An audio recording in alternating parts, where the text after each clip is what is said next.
নমস্কার বন্ধুরা, অনেক দিন বাদে চলে আসলাম আরও একটি ভিডিও নিয়ে। তো ট্রেনটা দেখেই বুঝতে পারছেন এটা একটা এক্সপ্রেস ট্রেন।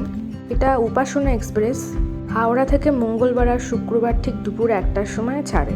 তো ট্রেনে উঠেই সেদিন দুপুরের লাঞ্চটা সেরে ফেলার পালা। বাস্কেটে করে চলে আসলো লাঞ্চ আইটেমগুলোতে কী ছিল সব এক এক করে আপনাদেরকে দেখাবো। ছিল রাইস, মুগ ডাল, চানা পনির, রায়তা আর একটা সবজির তরকারি আর একটা ছোট্ট পিকল, ম্যাঙ্গো পিকল। আর লাস্টে একটু নিয়েছিলাম দই আর জল। এটা একটা ফ্যামিলি ট্যুর ছিল, যেটা হুট করে ঠিক হয়েছিল। আগের বছরের শেষের দিকে আমরা এই ফ্যামিলি ট্যুরটাতে গেছিলাম সবাই মিলে। কোথায় গেছিলাম, কারা গেছিলাম সেটা জানার জন্য তো ভিডিওটা পুরো দেখতে হবে। দিনটা ছিল 14ই নভেম্বর 2025।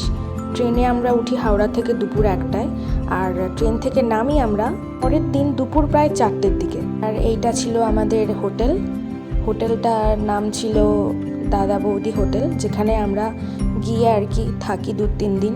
হোটেলে গিয়েই ফ্রেশ হয়ে তারপরে আমি আর বাবা একটুখানি মার্কেটিংয়ে বেরিয়ে পড়ি। মুখের অবস্থা তখন খুবই খারাপ। এইবারে এই জায়গাটা দেখে আশা করি সকলে বুঝতে পারবেন যে আমরা কোথায় গেছিলাম।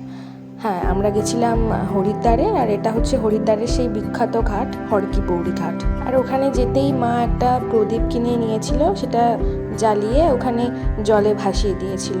তারপরে আমরা হাঁটতে হাঁটতে ওখান থেকে চলে এসেছিলাম মার্কেটে।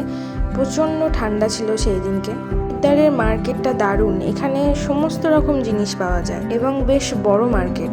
এই দোকানটা ছিল একটা জুয়েলারির দোকান, যেখানে সমস্ত রকম স্টোন অ্যান্ড ক্রিস্টালের জুয়েলারি পাওয়া যাচ্ছিল, যেগুলোর থেকে তো আমি চোখ সরাতে পারছিলাম না, এত চকমক করছিল।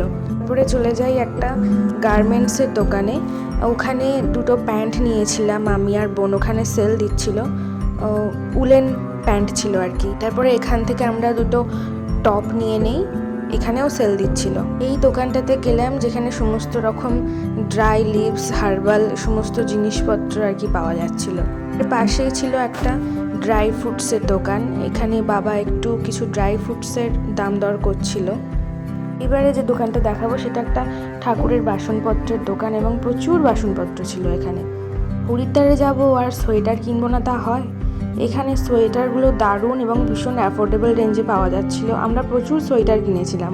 তারপরে একটু সুইট কর্ন খেয়ে নিলাম, এখানকার বিখ্যাত মশালা সুইট কর্ন। আর এখানকার সিঙ্গারাও একটু টেস্ট করলাম। সিঙ্গারাগুলোর শেপগুলো এখানে একটু অন্যরকম।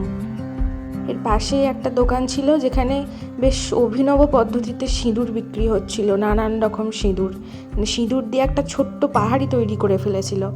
তারপরে সোজা চলে গেলাম মিষ্টির দোকানে। এখান থেকে আমরা ফিরনি খেয়েছিলাম, এটা বেশ দারুণ খেতে ছিল। এই যে আমার সোনু খাচ্ছে। তারপরে আমার বোন চলে গেল একটা ফাস্ট ফুডের দোকানে, সেখান থেকে মোমো অর্ডার দেওয়া হলো। অ্যান্ড অ্যাট লাস্ট আমরা আবার ফিরে আসলাম আমাদের হোটেলে। সেখানে ডিনার সারলাম। রুটি ছিল, আলু পোস্ত দিয়ে একটা তরকারি ছিল, পনিরের তরকারি ছিল। হোটেলের সামনে এরকম একটা ছোট্ট পকোড়ার দোকান ছিল। প্রথম দিনটা এভাবেই কেটেছিল। চলো এরপরে পরবর্তী ভিডিওতে দেখা হচ্ছে।